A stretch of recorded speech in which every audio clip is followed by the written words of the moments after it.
একজন ট্রেডার বন্ধু আমাদের কাছে জানতে চেয়েছেন যে কাশ্মীরে যে উগ্রপন্থী অ্যাটাক হয়েছে তার এফেক্ট আমাদের স্টক মার্কেটে অর্থাৎ নিফটি ব্যাংক নিফটি সেন্সেক্সে পড়বে কিনা।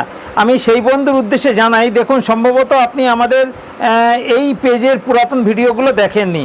আমরা আমাদের এই পেজে একাধিক ভিডিওতে উল্লেখ করেছি যে আমরা স্টক মার্কেটের কোনো রকম ভবিষ্যৎবাণী বিশ্বাস করি না। অর্থাৎ এই যে বিকাল হলেই ইউটিউবে বা ফেসবুকে বিভিন্ন পণ্ডিত ব্যক্তিরা অ্যানালাইসিস করতে বসে যায় যে কালকে নিফটি কেমন যাবে, ব্যাংক নিফটি কেমন যাবে, ক্যান্ডেলস্টিক দেখে বা প্যাটার্ন দেখে ভবিষ্যৎবাণী করতে শুরু করে দেয়। আমি বিশ্বাসই করি না। এসব হতো, ক্যান্ডেলস্টিক প্যাটার্ন এসব দেখে ভবিষ্যৎবাণী করা যেত আজ থেকে 10 বছর আগে, যখন এত উন্নত টেকনোলজি ছিল না।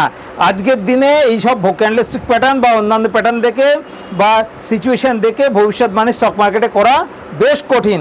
তাই আমরা ভবিষ্যৎবাণী থেকে দূরে থাকতে বলি। আমরা বলি এইরকম ভবিষ্যৎবাণী থেকে দূরে থাকুন, আপনার কাছে একটা আনকমন স্ট্র্যাটেজি রাখুন ভালো, সেই স্ট্র্যাটেজি যা বলবে তাই করতে হবে। সবার আগে সারেন্ডার করতে হবে, আমি নিজে কিছু জানি না, স্ট্র্যাটেজি আমার মা বাপ।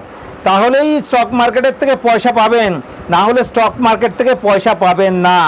ট্রেডিং শিখুন, ট্রেডিংয়ের বেসিক এবং অ্যাডভান্স অবশ্যই শিখতে হবে, তার সঙ্গে একটা আনকমন ভালো স্ট্র্যাটেজি জোগাড় করতে হবে এবং সেটা ডিসিপ্লিনের সঙ্গে মেনটেন করতে হবে।